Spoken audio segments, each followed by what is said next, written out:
வணக்கம். இன்றைய முக்கிய செய்திகள். புதுச்சேரி சட்டப்பேரவையில் 11ஆம் நாள் அமர்வில் கேள்வி நேரம் முடிந்த பூஜ்ய நேரத்தில் சட்டமன்ற எதிர்க்கட்சித் தலைவர் சிவா, துணைத் தலைவர் HM நாஜிம் ஆகியோர் மத்திய அரசு கொண்டுவரவுள்ள வக்ஃபு வாரிய திருத்த சட்ட மசோதாவை தமிழகத்தில் அனுமதிக்க மாட்டோம் என தமிழக அரசு தெரிவித்துள்ளது. இதே நிலைப்பாட்டை புதுச்சேரி அரசும் எடுத்து புதுச்சேரி சட்டப்பேரவையில் கண்டனம் தீர்மானம் நிறைவேற்ற வலியுறுத்தினார்கள். இதே நிலைப்பாட்டை புதுச்சேரி அரசும் எடுத்து புதுச்சேரி சட்டப்பேரவையில் கண்டனம் தீர்மானம் நிறைவேற்ற வலியுறுத்தினார்கள். அதற்கு முதலமைச்சர் ரங்கசாமி இந்த சட்ட மசோதா குறித்து எந்த கருத்தும் தெரிவிக்காமல் மௌனம் காத்தார். முதல்வரின் இந்த நிலைக்கு எதிர்ப்பு தெரிவித்து பேரவையில் இருந்து சட்டமன்ற எதிர்க்கட்சித் தலைவர் சிவா தலைமையில் திமுக உறுப்பினர்கள் HM Nazim, Anibal Kennedy MLA, Senthilkumar MLA, Sampath MLA, நாகத்தியாகராஜன் மற்றும் காங்கிரஸ் சட்டமன்ற உறுப்பினர்கள் வைத்தியநாதன், ரமேஷ், பரமத் ஆகியோர் வெளிநடப்பு செய்தனர்.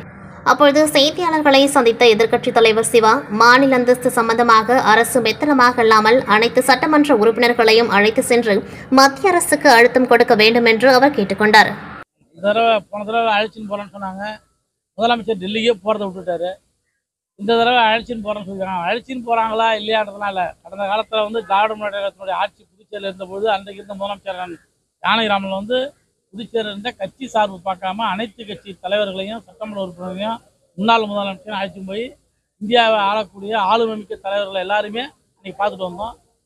அதுபோல் இப்போ ஒரு முடிவு எடுத்து செய்யணும்னு சொல்லியிருக்கின்றோம். முதலமைச்சர் முடிவிட்டார்.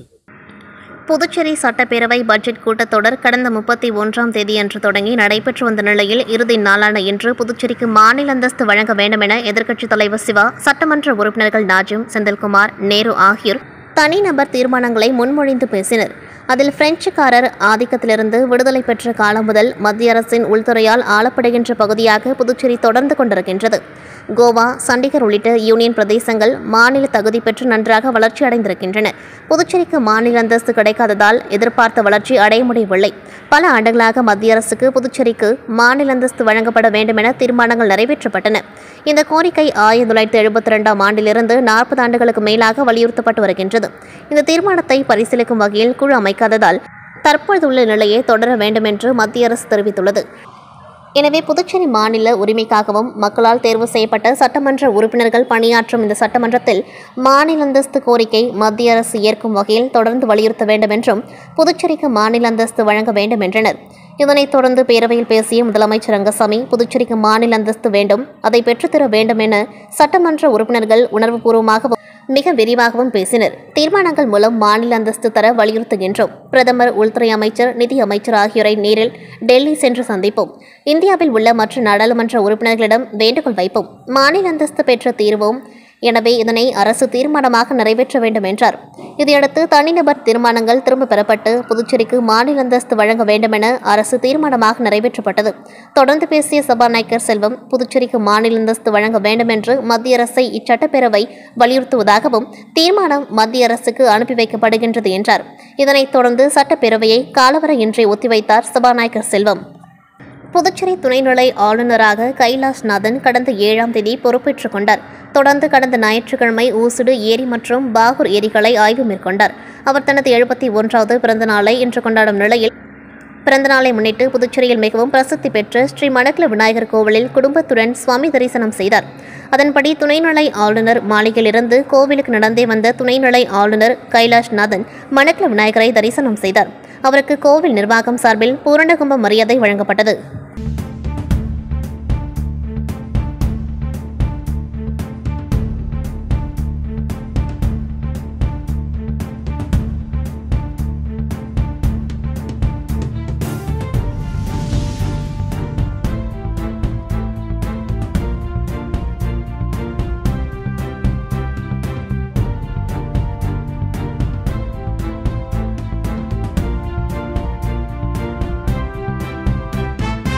புதுச்சேரியில் சுதந்திர தின விழா வரும் 15ஆம் தேதி வியாழக்கிழமையன்று குபேர் சாலையில் கடற்கரை சாலை காந்தி திடலில் கொண்டாடப்படுகின்றது. இதனையொட்டி பாதுகாப்பு நடவடிக்கைகளின் ஒரு பகுதியாக இவ்விழாவிற்கு வருகை புரியும் பொதுமக்கள் கீழ்காணும் பொருட்களை கொண்டு வருவது தடை செய்யப்பட்டுள்ளதாக காவல்துறை அறிவித்துள்ளது.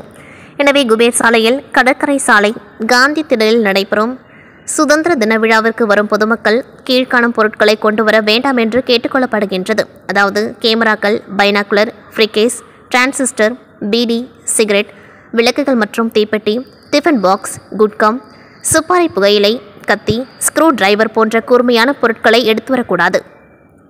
மேலும் பவர் பேங்க், பேட்டரியால் இயக்கப்படும் பொம்மைகளும் எடுத்து வரக்கூடாது. பொதுமக்கள் காவல்துறைக்கு ஒத்துழைப்பு நல்குமாறு கேட்டுக் கொள்ளப்படுகின்றது காவல்துறை சார்பாக.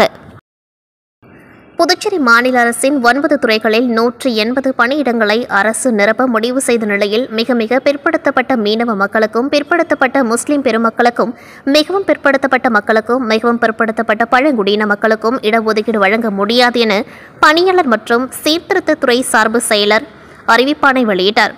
இதற்கு திமுக உள்ளிட்ட அரசியல் கட்சியினர், பொதுநல அமைப்பினர் கடும் எதிர்ப்பு தெரிவித்தனர்.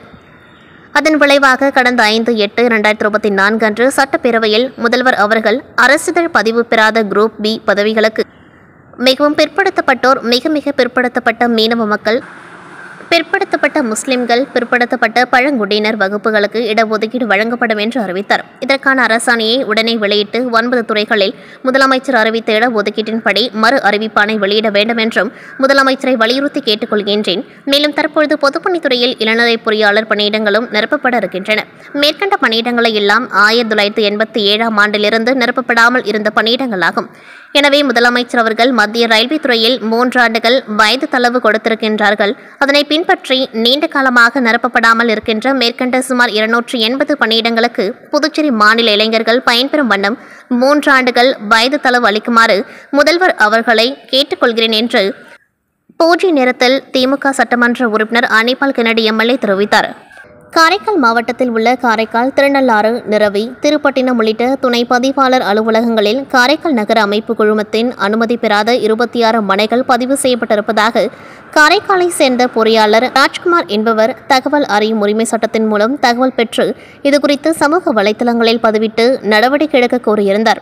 இந்நிலையில் காரைக்கால் நகர வளர்ச்சி குழும உறுப்பினர் செயலர் மாயவேல் என்பவர் போலியான ஆவணங்களை பயன்படுத்தி புதுச்சேரி அரசுக்கு 12,10,257 ரூபாய் வருவாய் இழப்பை ஏற்படுத்தியுள்ளதாக புதுச்சேரி மாநில காவல்துறை தலைவருக்கு எழுத்துப்பூர்வமாக புகார் அளித்திருந்தார். இந்த புகாரை அடுத்து காரைக்கால் மாவட்ட முதுநிலை காவல் கண்காணிப்பாளர் உத்தரவின் பேரில் காவல் கண்காணிப்பாளர் சுப்பிரமணியன் தலைமையில் விசாரணை நடைபெற்றது.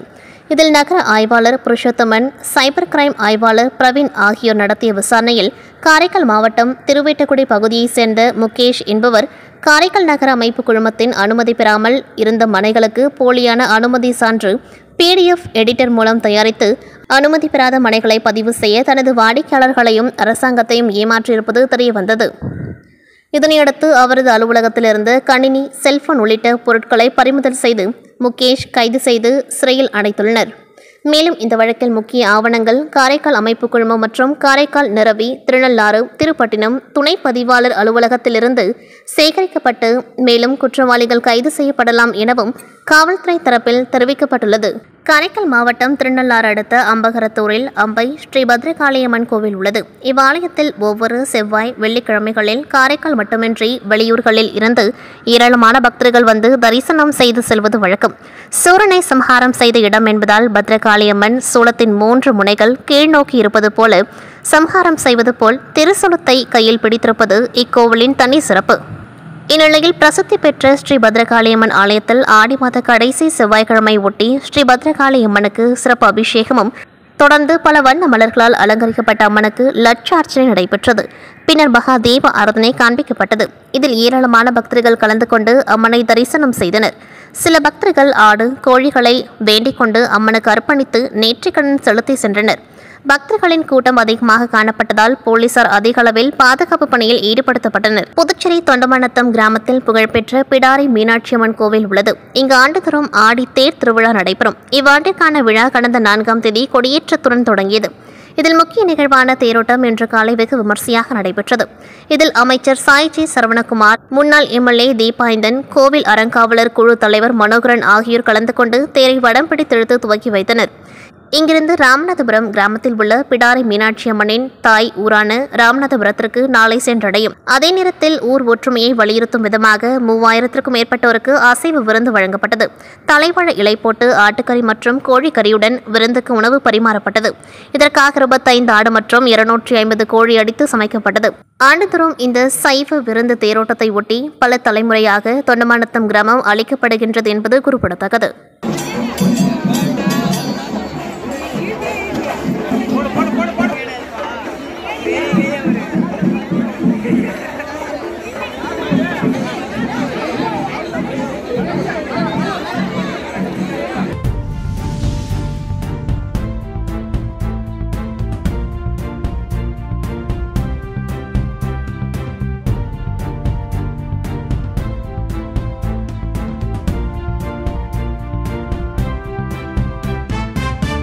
புதுச்சேரி சட்டப்பேரவை பட்ஜெட் கூட்டத்தொடர் கடந்த 31ஆம் தேதி தொடங்கி நடைபெற்று வந்த நிலையில் இறுதி நாளான இன்று கேள்வி நேரத்தில் பேசிய காலப்பட்டு தொகுதி பாஜக சட்டமன்ற உறுப்பினர் கல்யாண சுந்தரம், காலப்பட்டு தொகுதி கடற்கரை பகுதியில் தூண்டில் வளைவு அமைக்கப்படாததால் மீனவர்களின் படகு வலை கடற்கரை ஓரமுள்ள கட்டடங்கள் சேதமடைகின்றது.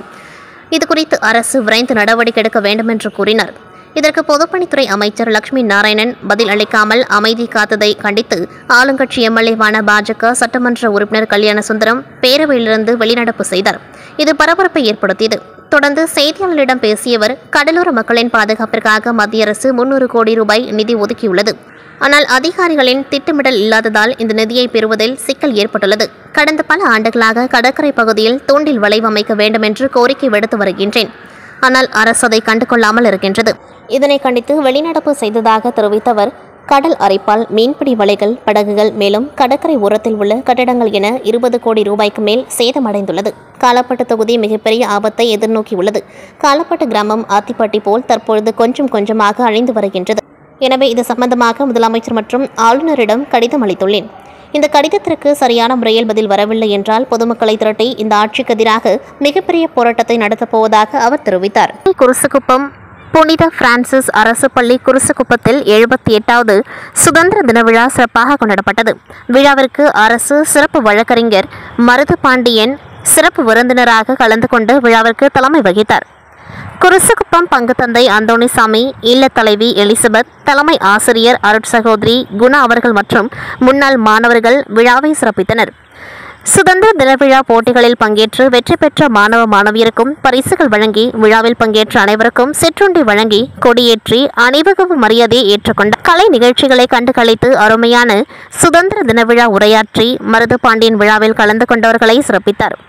இந்த நிகழ்ச்சியில் ஏராளமான மாணவ மாணவிகள், ஆசிரியர்கள், பொதுமக்கள் என அனைவரும் திரளாக கலந்து கொண்டார்கள்.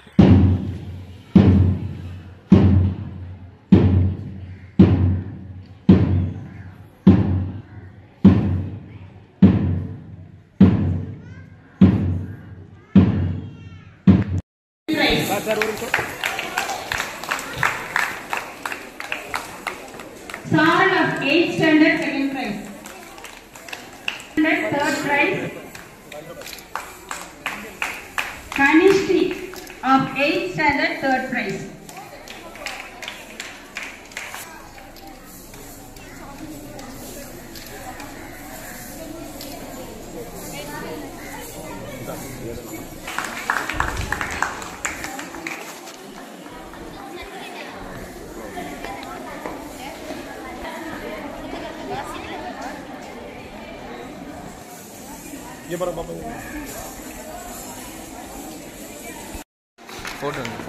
இந்திய நாட்டின் சுதந்திர பொன்விழா ஆண்டை முன்னிட்டு ஒவ்வொரு வீட்டிலும் மூவண்ண கொடி ஏற்றும் விழா புதுச்சேரி கடற்கரை சாலையில் துவக்கி வைக்கப்பட்டது.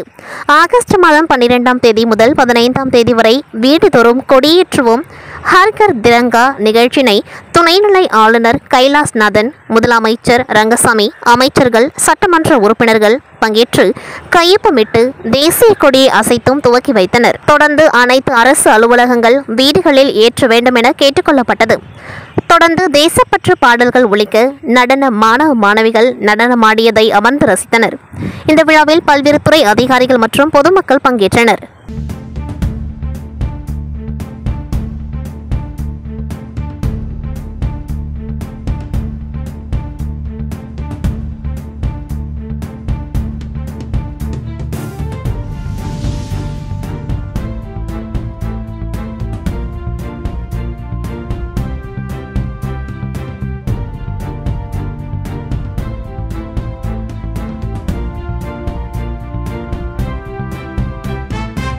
புதுச்சேரியில் பெத்து செமினார் மேல்நிலைப்பள்ளி 2024-2025 ஆண்டின் விளையாட்டு விழா உப்பளம் பெத்து செமினார் தொடக்கப்பள்ளி விளையாட்டு மைதானத்தில் நடைபெற்றது.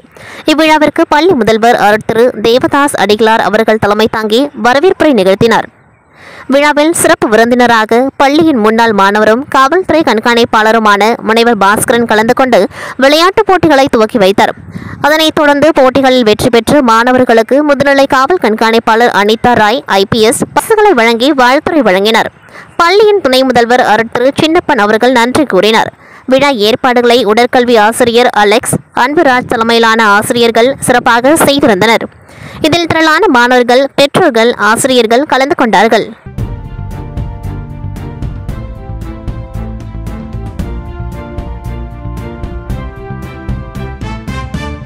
புதுச்சேரியின் தமிழ்தாய் வாழ்த்து. புதுச்சேரியில் பிறந்த புரட்சிக்கவி பாவேந்தர் பாரதிதாசன் அவர்களால் எழுதிய இசை அமுது என்னும் பாடல் தொகுப்பின் 2ஆம் பகுதியின் முதல் பாடலான வாழ்வினில் செம்மையை செய்பவள் நீயே, மாண்புகள் நீயே, என் தமிழ் தாயே என தொடங்கும் பாடலை நமது புதுச்சேரியின் தமிழ்தாய் வாழ்த்தாக அறிவித்துள்ளோம். இந்த பாடல் அனைத்தும் மாணவ செல்வங்கள் அறிந்திருக்க வேண்டும். அரசு விழாக்களில் இந்த பாடல் ஒலிக்கப்பட்ட பின்புதான் நிகழ்ச்சி துவங்குகின்றது. அதேபோல் அனைத்து பள்ளிகளிலும் தமிழ்தாய் வாழ்த்து பாடல் பள்ளி துவங்கும் முன் பாடப்பட வேண்டும். ஆனால் பல தனியார் பள்ளிகளில் தமிழ்தாய் வாழ்த்து பாடப்படுவதில்லை. இப்படியே சென்றால் நமது அடுத்த தலைமுறை இளைஞர்களுக்கு தமிழ்தாய் வாழ்த்து எது என்பது கூட தெரியாமல் போய்விடும். எனவே இனிவரும் காலங்களில் அனைத்து அரசு மற்றும் தனியார் பள்ளிகளில் காலையில் கூடும் இறைவணக்க கூட்டத்தில் தமிழ்தாய் வாழ்த்து கட்டாயம் பாடப்பட வேண்டும் என்று அரசாணை இயற்ற வேண்டும். மீறும் பள்ளிகள் மீது கடுமையான நடவடிக்கை எடுக்க வேண்டும். முன்னாள் முதலமைச்சர் மற்றும் நகர தந்தை என அழைக்கப்படும் எட்வர்ட் குபேர் புதுச்சேரியின் முதல் முதலமைச்சராக இருந்தார் மற்றும் 1959 முதல் 1964 வரை பணியாற்றினார். இவர் முதலமைச்சராக இருந்தபோதுதான் புதுச்சேரியில் முதலாக வெற்றிக்கால் சேவல் சண்டை கலை உருவாக்கப்பட்டது. அதன்படி புதுச்சேரியின் முன்னாள் முதல்வர் குபேர் 45வது நினைவு தினம் இன்று அனுசரிக்கப்பட்டது.